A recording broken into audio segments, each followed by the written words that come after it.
नमस्कार। मैं सत्येंद्र प्रताप सिंह। आप देख रहे हैं डिजिटल खबरीलाल का खास कार्यक्रम पर्दे के पीछे। हम बात कर रहे हैं ममता सरकार के पूर्व शिक्षा मंत्री पार्थो चटर्जी की। पार्थो चटर्जी जुलाई 2022 से जेल हिरासत में हैं और उनके वकील मुकुल रोहतगी ने कल सुप्रीम कोर्ट में इनकी जमानत के लिए याचिका दी थी, जिस पर सुनवाई टल गई है।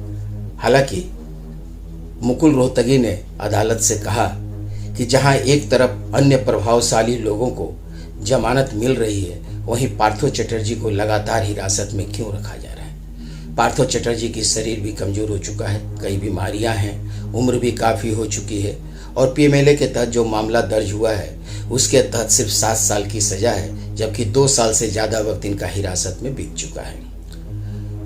ऐसे में इन्हें जितना जल्द हो सके रिहा करने की कृपा करें। सुप्रीम कोर्ट ने कहा कि इस पर पूजा के बाद इस पर सुनवाई होगी। अब हम बात कर रहे हैं पार्थो चटर्जी की। दरअसल 21 जुलाई 2022 को टीएमसी जब अपना शहीद दिवस मना रही थी, उस दिन पार्थो चटर्जी को आखिरी बार सार्वजनिक मंच पर देखा गया था।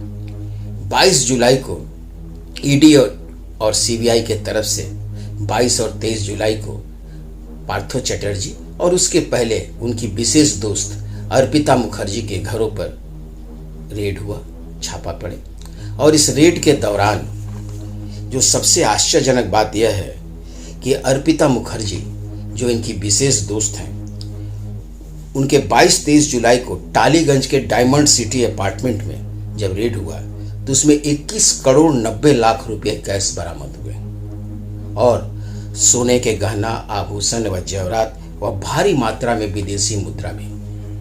वहीं 27 जुलाई को फिर दोबारा इनके घर पे रेड हुआ, लेकिन इस दफे बेलघरिया के क्लब टाउन हाइट्स अपार्टमेंट के इनके 2 फ्लैटों में रेड हुई और इन 2 फ्लैटों से कुल 27 करोड़ 90 लाख रुपए कैश मिले। ये अगर हम ईडी की हिसाब देखें तो ईडी के अनुसार 49 करोड़ 80 लाख रुपए कैश मिले और 5 करोड़ 8 लाख रुपए का गहना, आभूषण व जेवरात आदि थे।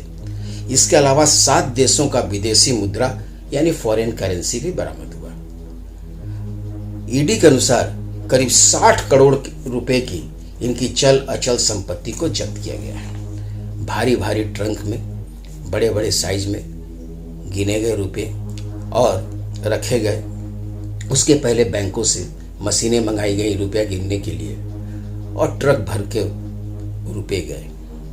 पहली बार खुलेआम पर्दे पर इस तरह का दृश्य लोगों को देखने को मिला था।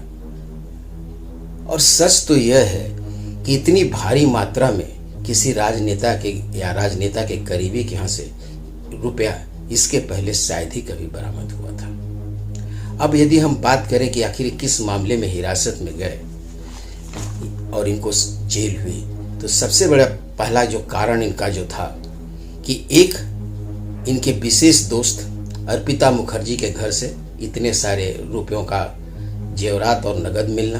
दूसरी तरफ कहा जा रहा है कि ये सारे रुपए पार्थो चटर्जी के ही थे। एसएससी स्कूल सर्विस कमीशन के तहत शिक्षक नियुक्ति घोटाला में इन्होंने जो शिक्षकों की नियुक्ति की थी उसके एवज में इन्होंने पैसे लिए थे और ये सारे पैसे उसी के हैं। उसके बाद से ही यह जेल हिरासत में है। अक्सर इन्हें अदालत में तारीख पे लाया जाता है। अब तो फिलहाल कुछ तारीखों से इन्हें वर्चुअली वहां लाया जाता है। यह मामला चल ही रहा है। इस बीच एक और जो दूसरी तरफ एक जो प्राइमरी शिक्षकों की जो नियुक्ति है उसका भी मामला चल रहा था।